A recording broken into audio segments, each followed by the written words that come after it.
story. With just 6 days until the election and the Democrats' chances of winning Congress narrowing, they are growing uneasy with their message of preserving women's rights and upholding democracy and pivoting to, hey, who wants pills? If Republicans in the Congress have their way, the power we just gave Medicare to negotiate prescription drug prices goes away. Gone.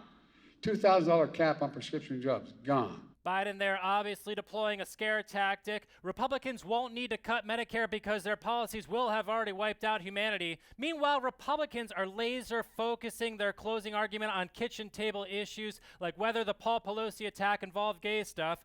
Out front is former President Donald Trump cosplaying as Sherlock Holmes if he packed his pipe with bath salts. It's weird things going on in that household in the last couple of weeks. The whole thing is crazy. I mean, if there's even a little bit of truth to what's being said, it's crazy. But the window was broken in, and it was strange that the cops were standing there practically from the moment it all took place. An unforced error by Trump to elevate the Pelosi attacker, who will likely be his biggest competition for the Republican nomination in 2024. Joining me now to skip hand in hand to the fact tree, shake loose the truth fruit, then plunge our teeth into the juicy scoops is Democratic strategist who lists Chuck Todd as her emergency contact despite having zero relationship to him, Lydia Parker. Good evening. Chief Washington Bureau Chief whose entire income consists of class action lawsuit reward money, Jonathan Keene. Hello. Chief Field Correspondent and Hand Turkey Picasso, James Smartwood Jr. Hey. And CBS News Chief Washington Correspondent and Tuning Out contributor, Major Garrett. Thank you so much for being here, Major. Always a pleasure. Major, a stunning final week before the election. Will Republicans pay any electoral price for this insane attack on Paul Pelosi, or is the fact that his brain is still in his head proof they've actually softened their extreme positions?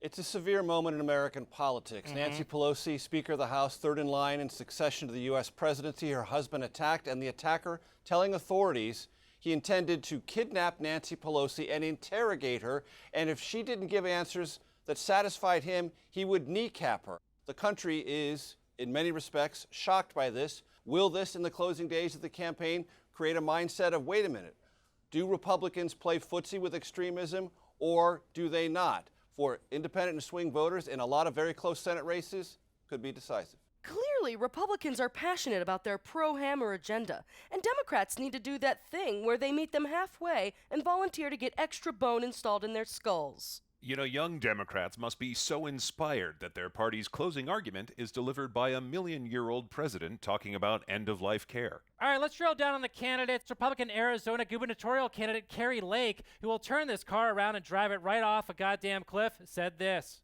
It is not impossible to protect our kids at school. They act like it is. Nancy Pelosi, well, she's got protection when she's in D.C. Apparently her house doesn't have a lot of protection.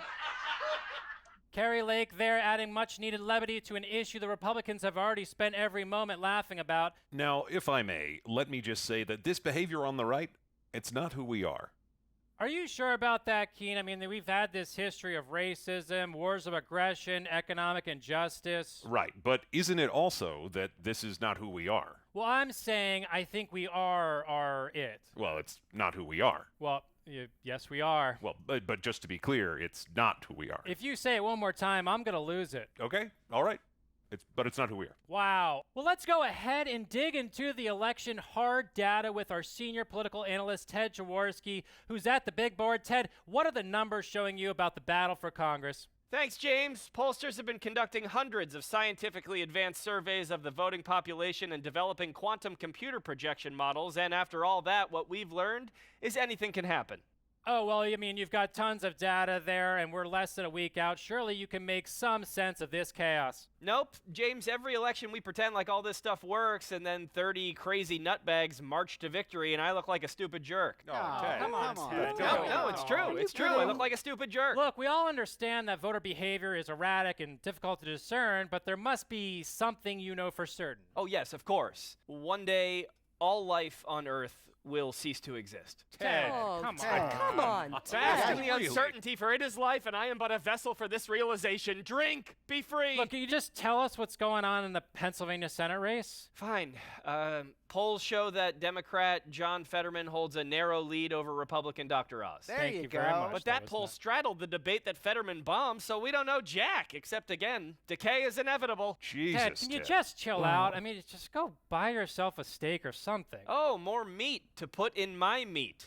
Yeah, that's right. I'm meat too. All right, thanks so much. We'll be checking in with our in-house election guru, Ted Jaworski, during our special election coverage coming to you next week. Thanks so much, Ted. Hey, you got it. I'll be right here. Well, I will say, despite what Ted said, that most models predict the Republicans will win the House of Representatives, but the Senate is a little more complicated, and good Lord, what is going on inside this studio? Oh, I'll take this one, James.